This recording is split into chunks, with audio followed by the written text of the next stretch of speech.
ಈ ವ್ಯಕ್ತಿ ಸ್ವಾತಂತ್ರ್ಯ ಅನ್ನೋದು ಪ್ರತಿಯೊಬ್ಬ ಮನುಷ್ಯನಿಗೆ ಒಂದು ಬೇಸಿಕ್ ನೀಡ್ಸ್ ಇದ್ದ ಹಾಗೆ.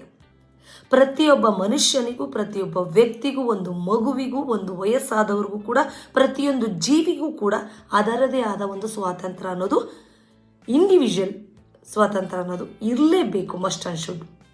ಕೆಲವೊಂದು ಮನೆಗಳಲ್ಲಿ ನೋಡಿ ನೀವು, ತಂದೆ ತಾಯಿ ತುಂಬ ಚೆನ್ನಾಗಿ ಮಕ್ಕಳನ್ನು ಸಾಕಿರ್ತಾರೆ, ತುಂಬ ರಿಚಾಗಿ ಸಾಕಿರ್ತಾರೆ, ಸಕಲ ಸೌಲಭ್ಯಗಳನ್ನು ಕೂಡ ಒದಗಿಸಿಕೊಟ್ಟಿರ್ತಾರೆ, ಒಳ್ಳೆ ಎಜುಕೇಷನನ್ನು ಕೂಡ ಕೊಡಿಸ್ತಾ ಇರ್ತಾರೆ. ಬಟ್ ಎಲ್ಲವೂ ಕೂಡ ತಂದೆ ತಾಯಿಯ ಆಜ್ಞೆಯ ಮೇರೆಗೆ ನಡೀತಾ ಇರುತ್ತೆ, ತಂದೆ ತಾಯಿಯ ಇಚ್ಛೆಯ ಮೇರೆಗೆ ನಡೀತಾ ಇರುತ್ತೆ. ಮಗು ಯಾವ ಬಟ್ಟೆ ಹಾಕ್ಕೋಬೇಕು, ಏನು ಊಟ ತಿನ್ನಬೇಕು, ಯಾವ ಬೈಕ್ ತಗೋಬೇಕು, ಯಾವ ಕಲರ್ ಬಟ್ಟೆ ಹಾಕ್ಕೋಬೇಕು, ಯಾವ ಸ್ಕೂಲಿಗೆ ಸೇರ್ಕೋಬೇಕು, ಅದ್ರ ಫ್ಯೂಚರ್ ಏನು, ಅದ್ರ ಮದುವೆ ಏನು, ಪ್ರತಿಯೊಂದು ಕೂಡ ತಂದೆ ತಾಯಿ ತೀರ್ಮಾನ ಮಾಡಿ ಇಟ್ಬಿಟ್ಟಿರ್ತೀವಿ, ಫುಲ್ ಪ್ಲ್ಯಾನ್. ನಾನು ಕೇಳೋ ಪ್ರಶ್ನೆ, ನಾವು ಜನ್ಮ ಕೊಟ್ಟಿರ್ಬೋದು, ಆದರೆ ಆ ಮಗುವಿನ ಪ್ರತಿ ಹಂತವನ್ನು ನಿರ್ಣಯ ಮಾಡುವಂಥ ಅಧಿಕಾರ ನಮಗೆ ಕೊಟ್ಟೋರು ಯಾರು? ನನ್ನ ಮಾತುಗಳು ಸ್ವಲ್ಪ ಕಠೋರವಾಗಿರ್ಬೋದು ಪೇರೆಂಟ್ಸ್ ಆದವ್ರಿಗೆ, ಬಟ್ ಸತ್ಯತೆ ಇದೆ. ನೀವೇ ಯೋಚನೆ ಮಾಡಿ ನೋಡಿ, ನಮ್ಮ ಮಕ್ಕಳಿಗೆ ನಾವು ಜನ್ಮವನ್ನು ಕೊಟ್ಟಿರ್ತೀವಿ, ಅದು ನಮ್ಮ ಒಂದು ಅಂಶ ಆಗಿರುತ್ತೆ, ನಮ್ಮ ಸೋಲಾಗಿರುತ್ತೆ. ನಮ್ಮ ಎಲ್ಲ ಪ್ರೀತಿ ನಮ್ಮ ಮಕ್ಕಳಿಗೆ ನಾವು ದಾರಿಯನ್ನು ಎರಿತಾ ಇರ್ತೀವಿ. ಸೊ ಅದರಲ್ಲೂ ಒಂದು ನಮ್ಮ ಸ್ವಾರ್ಥ ಇರುತ್ತೆ. ಯಾಕೆ ಅಂದರೆ ಅದು ನನ್ನ ಕೂಸು, ನನ್ನ ಒಂದು ಅಂಶ ಅಂತ. That's good. ಎಲ್ಲ ತಂದೆ ತಾಯಿಗಳು ಅವರ ಕೈಲಾದ ಮಟ್ಟಿಗೆ ನೋಡಿ, ಕೆಲವರು ತುಂಬ ಬಡವರು ತಂದೆ ತಾಯಿ ಇರ್ಬೋದು, ಆದರೆ ಒಂದು ತುತ್ತು ಅನ್ನವನ್ನು ಕೂಡ ಹಾಕೋ ಕೆಪಾಸಿಟಿ ಅವ್ರಿಗೆ ಇರುತ್ತೆ. ಆ ಅನ್ನವನ್ನು ನೀಡಬೇಕಾದ್ರೆ ಅವ್ರಿಗೆ ಅಷ್ಟೇ ಪ್ರೀತಿಯಿಂದ ಮಗುವನ್ನು ಸಾಕಿರ್ತಾರೆ. ತುಂಬ ರಿಚ್ ಆಗಿರೋರು ಸಕಲ ಸವಲತ್ತುಗಳನ್ನು ಕೊಟ್ಟು ಮಕ್ಕಳನ್ನ ಬೆಳೆಸ್ಬೋದು. ಆದರೆ ಬಡವನೇ ಇರಲಿ, ಶ್ರೀಮಂತನೇ ಇರಲಿ, ಮಗುವಿನ ಸ್ವಾತಂತ್ರ್ಯಕ್ಕೆ ಧಕ್ಕೆಯನ್ನು ಉಂಟು ಮಾಡಿದ್ರೆ, ಫಾರ್ ಎಕ್ಸಾಂಪಲ್, ಮಗುನ ಯಾವ ಸ್ಕೂಲ್ಗೆ ಹಾಕಬೇಕು, ಏನೋ ಚಿಕ್ಕ ಮಗು 1 to 10 ಗೊತ್ತಿರೋದಿಲ್ಲ, ಸೊ ನಾವು ಹಾಕ್ತೀವಿ, ಡಿಸಿಷನ್ ತೊಗೋತೀವಿ. ಯಾಕೆಂದರೆ ಸ್ಮಾಲ್ ಕಿಡ್ಡು, ಮೈಂಡು ಇನ್ನೂ ಚಂಚಲತೆ ಇರುತ್ತೆ, ದೊಡ್ಡದಾಗಿರೋಲ್ಲ. Okay, that's good. ಅದಾದಮೇಲೆ PUC ಹೇಳುತ್ತೆ, ನೀನು ಡಾಕ್ಟ್ರ್ ಆಗು ಅಂದರೆ ನಾನಾಗಲ್ಲ, ಇನ್ನು ಲಾಯರ್ ಆಗು ಅಂದರೆ ನಾನು ಕೂಡ ಆಗಲ್ಲ, ಇಂಜಿನಿಯರ್ ನನಗೆ ಇಷ್ಟ ಇಲ್ಲ, ಏನೋ ಒಂದು ಇಷ್ಟ ಇರಲ್ಲ, ಬಟ್ ನೀನಾಗಬೇಕು, ಬಿಕಾಸ್ ನನ್ನ ರಿಲೇಟಿವ್ ಹಾಗಾಗಿದ್ದಾರೆ, ನಾನು ಆಗಬೇಕು ಅಂದ್ಕೊಂಡಿದ್ದೆ, ನಾನು ಆಗೋದಕ್ಕಾಗಲಿಲ್ಲ, ಅಥವಾ ನನ್ನ ಅಣ್ಣ ಹಿಂಗಾಗಿದ್ದಾನೆ, ನನ್ನ ಅಕ್ಕ ಹೀಗಾಗಿದ್ದಾಳೆ, ನಮ್ಮ ನೆರೆಹೊರೆಯವರು ಹೀಗಾಗಿದ್ದಾರೆ, ಅಥವಾ ನನ್ನ ಫ್ರೆಂಡ್ ಸರ್ಕಲಲ್ಲಿ ಹೀಗಾಗಿದ್ದಾರೆ, so you should do that work ಅಂತ ಹೇಳ್ತೀವಿ. ಇದು ಎಷ್ಟರ ಮಟ್ಟಿಗೆ ಸರಿ? ಹಾಗಾದರೆ ಅವ್ರಿಗೆ ಆಯ್ಕೆಯ ಸ್ವಾತಂತ್ರ್ಯ ಇಲ್ವಾ? ಇನ್ನು ಕೆಲವರು ನೋಡಬೇಕು, ಇಲ್ಲ ಅವನಿಗೆ ಸೆಲೆಕ್ಷನ್ ಮಾಡೋದಕ್ಕೆ ಬರಲ್ಲ, ಅವಳಿಗೆ ಗೊತ್ತಾಗೋದಿಲ್ಲ ಬಟ್ಟೆ, ಎಲ್ಲೇನೋ ತೊಗೊಬಿಡ್ತಾಳೆ, ನಾನು ತುಂಬ ಚೆನ್ನಾಗಿ ಹುಡುಕ್ತೀನಿ ಅಂತ ಶಾಪಿಂಗ್ ಬಾರಮ್ಮ ಅಂತ ಕರ್ಕೊಂಡೋಗಿ ಅಲ್ಲಿ ಕೂಡ ನಿನಗೆ ಗೊತ್ತಾಗಲ್ಲ ಕರ್ಕೊಂಡೋಗಿ ಬಿಟ್ಟಿರ್ತೀವಿ. ಅವರು ಒಂದು 4-5 ಬಟ್ಟೆಗಳನ್ನ ಕೂಡ ಚೂಸ್ ಮಾಡಿರ್ತಾರೆ. ಮಮ್ಮಿ ಓಕೆನಾ, ಅಪ್ಪ ಓಕೆನಾ ಅಂತ. ನೋ, ಫೈನಲ್ ನಂದೇ ಡಿಸಿಷನ್, ನಾನು ಹೇಳಿದ್ದೆ ನೀವು ತೊಗೋಬೇಕು ಅಂತ ಹೇಳಿ ವಾಪಸ್ ಮನೆ ಕರ್ಕೊಂಬರ್ತೀವಿ. ಅಲ್ಲಿ ಮಕ್ಕಳ ಪ್ರಶ್ನೆ ಒಂದೇ ಇರುತ್ತೆ, ಈ ಸಂಪತ್ತಿಗೆ ನಮ್ಮನ್ನು ಯಾಕಲ್ಲಿ ಕರ್ಕೊಂಡು ಹೋಗ್ಬೇಕಾಗಿತ್ತು? ಮದುವೆ ವಿಚಾರದಲ್ಲೂ ಕೂಡ ಒಂದು ಫೋರ್ಸಿಗೆ ಬಂದ್ಬಿಡ್ತೀವಿ. ನಿನಗೆ ಗೊತ್ತಿಲ್ಲ, ನಿನಗೇನು ಗೊತ್ತು ಪ್ರಪಂಚ, ಯಾರೇನೋ ಸೆಲೆಕ್ಷನ್ ಮಾಡ್ಕೊಬಿಡ್ತೀವಿ, ನಾವು ಸೆಲೆಕ್ಷನ್ ಮಾಡ್ತೀವಿ ಅಂತ. ಹಾಗಾದರೆ ನಾವು ಜವಾಬ್ದಾರಿ ತೊಗೋಬಾರ್ದಾ ಮೇಡಮ್? ಈ ಥರ ಹೇಳ್ತಾ ಇದ್ದೀರಲ್ಲ ನೀವು. ಖಂಡಿತವಾಗಿ ಜವಾಬ್ದಾರಿನ ತಗೊಳ್ಳೋಣ, ಎಲ್ಲವನ್ನ ಮಕ್ಕಳ ಮೇಲೆ ನಾವು ಬಿಡೋದು ಬೇಡ. ಬಟ್ ಕೆಲವೊಂದು ವಿಚಾರದಲ್ಲಿ ನಾವು ಕೂಡ ಸ್ವಾತಂತ್ರ್ಯವನ್ನು ಕೊಡಬೇಕಲ್ವಾ? ಅಲ್ಲಿ ಸ್ಕೂಲಲ್ಲಿ ಸರ್ಗಳು, ಟೀಚರ್ಸ್ಗಳು ಕಾಟ, ಹೀಗೇ ಇರಬೇಕು, ಹೀಗೆ ನಡ್ಕೋಬೇಕು. ಬಟ್ ಒಂದನ್ನು ಯೋಚನೆ ಮಾಡಲ್ಲ ಟೀಚರ್ಸ್ ಆದವರು ಕೂಡ, ನಾವು ಆ ಏಜಲ್ಲಿ ಆ ಮಟ್ಟಕ್ಕಿದ್ವಿ, ತುಂಬ ತುಂಟರಾಗಿರ್ತೀವಿ, ಏನೇನೋ ಮಾಡಿರ್ತೀವಿ. ಅದು ನಿಮಗೆ ಪ್ರಶ್ನೆ ಅಲ್ಲ, ಮಕ್ಕಳು ಮಾತ್ರ ಶಿಸ್ತಾಗಿರಬೇಕು. ಕೆಲವು ಟೀಚರ್ಸ್ ಅಂತೂ ಪೇರೆಂಟ್ಸ್ಗೆ ಅಡ್ವೈಸ್ ಮಾಡೋದು ನೋಡಬೇಕು.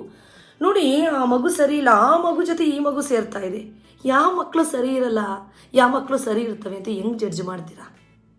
ನೀವು ನೋಡಿದ್ದೀರಾ ಪರ್ಸ್ನಲ್ ಆಗಿ? ನಿಮ್ಗೆ ರೈಟ್ಸೇ ಇಲ್ಲ ಅದನ್ನು ಹೇಳೋದಕ್ಕೆ.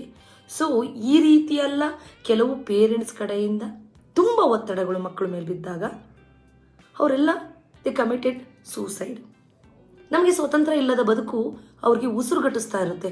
ನೀವಂತೀರ, ಏನು ಮೇಡಮ್ ಕಮ್ಮಿ, ಒಳ್ಳೆ ಎಜುಕೇಷನ್ ಕೊಡಿಸಿದ್ದೀನಿ, ಸಕಲ ಸಂಪತ್ತನ್ನು ಅವನಿಗೋಸ್ಕರ ನಾನು ಆಸ್ತಿ ಮಾಡಿದ್ದೀನಿ, ಪ್ರಾಪರ್ಟಿ ಮಾಡಿಟ್ಟಿದ್ದೀನಿ, ಬಾಡಿಗೆ ಬರಂಗೆ ಮಾಡಿಕೊಟ್ಟಿದ್ದೀನಿ, ಎಲ್ಲ ಮಾಡಿದ್ದೀನಿ, ಮತ್ತೇನೋ ನನಗೆ ಸ್ವತಂತ್ರ ಅಂತೆ ಸ್ವತಂತ್ರ, ಅವ್ನಿಗೇನು ಗೊತ್ತು?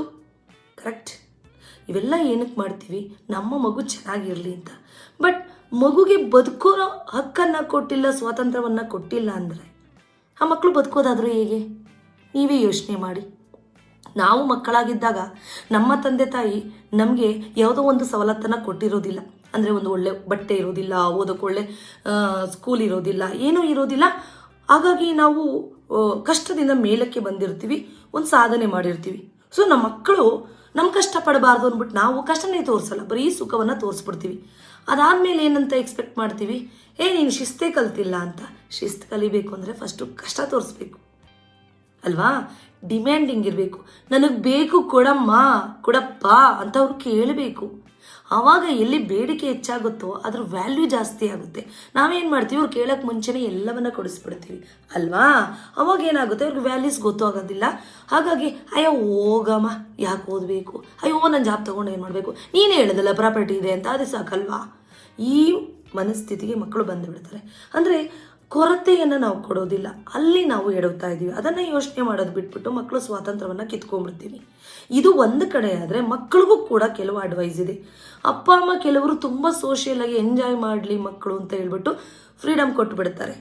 ತುಂಬ ಫ್ರೀಡಮ್ ಕೊಟ್ಟಾಗ ಏನಾಗ್ಬಿಡುತ್ತೆ? ನೀವು ಆ ಸ್ವಾತಂತ್ರ್ಯ ಸ್ವೇಚ್ಛಾಚಾರ ಆಗಬಾರ್ದು, ಸ್ವಾತಂತ್ರ್ಯವನ್ನು ಮಿಸ್ಯೂಸ್ ಮಾಡ್ಕೋಬಾರ್ದು. ನಮ್ಮಪ್ಪ ಅಮ್ಮ ನಾನು ಎಲ್ಲೋಗಿದ್ದೆ ಅಂತ ಕೇಳಲ್ಲ ಅಂತ ನೀವು ಎಲ್ಲೆಲ್ಲೋ ಹೋಗೋದಲ್ಲ. ನಾನು ರೈಟ್ ಟೈಮಿಗೆ ಮನೆಗೆ ಬರಲಿಲ್ಲ ನಮ್ಮಮ್ಮ ನಮ್ಮಪ್ಪಕ್ಕೆ ತಲೆ ಕೆಡಿಸ್ಕೊಳ್ಳಲ್ಲ, ಬಿಟ್ಟಾಕೋ ಯಾವಾಗ ಬೇಕಾದರೂ ಹೋಗ್ಬೋದು ಅಂತ ನೀವು ಯಾವಾಗ ಬೇಕಾದರೂ ಬರಬಾರ್ದು. ಏಕೆಂದರೆ ನಿಮ್ಮದು ಕೆಲವು ಜವಾಬ್ದಾರಿಗಳಿರ್ತವೆ ಅಲ್ವಾ? ಯಾರೇ ಆಗಲಿ ನಾವು ಕೊಡುವ ಸ್ವಾತಂತ್ರ್ಯ ಮಿಸ್ಯೂಸ್ ಆಗಬಾರ್ದು. ನಾವು ಸ್ವತಂತ್ರ ಕೊಡ್ದೇ ಇರಬಾರ್ದು. ಪೇರೆಂಟ್ಸ್ ಆದವರು, ಮಕ್ಕಳಾದವರು ಅಪ್ಪ ಅಮ್ಮ ಸ್ವಾತಂತ್ರ್ಯ ಕೊಡಿಸ್ತಿದ್ದಾರೆ ಅಂತ ಹೇಳಿ ಏನೇನೋ ಮಾಡೋದಕ್ಕೆ ಹೋಗಬಾರ್ದು. ಕೆಲವು ಮೈಂಡ್ ಸೆಟ್ ಮಾಡ್ಕೋಬೇಕು. ಅಲಾರಾಮ್ ಕ್ಲಾಕ್ ಹೇಗೆ ಇಟ್ಕೊಂಡು ನೀವು ಮಾರ್ನಿಂಗ್ ಬೇಗ 5 ಗಂಟೆಗೆ ನಾನು ಎದ್ದೇಳಬೇಕು, ನಾನು ಮಾಡಬೇಕು ಅನ್ನೋದು ಲೈಫಲ್ಲಿ ಇದೆ, ಹಾಗೆ ಮೈಂಡ್ ಸೆಟ್ ಕೂಡ ಮಾಡ್ಕೋಬೇಕು. ನಮ್ಮ ಅಪ್ಪ ಅಮ್ಮ ನನ್ನ ಪ್ರೀತಿಯಿಂದ ಸಾಕಿದ್ದಾರೆ, ನನಗೆ ಏನು ಬೇಕೋ ಸವಲತ್ತು ಅವರು ಕೈಲಾದ ಮಟ್ಟಿಗೆ ನನಗೆ ಮಾಡಿಕೊಟ್ಟಿದ್ದಾರೆ. ಅದನ್ನು ನಾನು ಮಿಸ್ಯೂಸ್ ಮಾಡ್ಕೋಬಾರ್ದು. ಸ್ವಾತಂತ್ರ್ಯ ಸ್ವೇಚ್ಛಾಚಾರಕ್ಕೆ ತಿರುಗಬಾರ್ದು. ನಂದು ಕೆಲವು ಜವಾಬ್ದಾರಿಗಳಿದೆ. ಆ ಜವಾಬ್ದಾರಿಗಳನ್ನು ತಂದೆ ತಾಯಿಗೆ ನಾನು ಮಸ್ಟ್ ಆ್ಯಂಡ್ ಶುಡ್ ಮಾಡಬೇಕು. ಓದ್ಕೊಳ್ಳಪ್ಪ, ಎಕ್ಸಾಮ್ ಇದೆ, ಒಂದು ಸಾರಿ ಹೇಳಿಸ್ಕೊಳ್ಳಿ, ನೀವೇ ಓದ್ಕೊಳ್ಳಿ. ಯಾಕೆ ಅಂದರೆ ಎಕ್ಸಾಮಲ್ಲಿ ಫೇಲ್ ಆದರೆ ತುಂಬ ನಾವು ಸಫರ್ ಪಡ್ಬೋದು, ಬಟ್ ಲೈಫ್ ಲಾಂಗ್ ನಾವು ನಿಮ್ಮ ಜೊತೆ ಇಲ್ಲೇ ಇರೋದಿಲ್ಲ.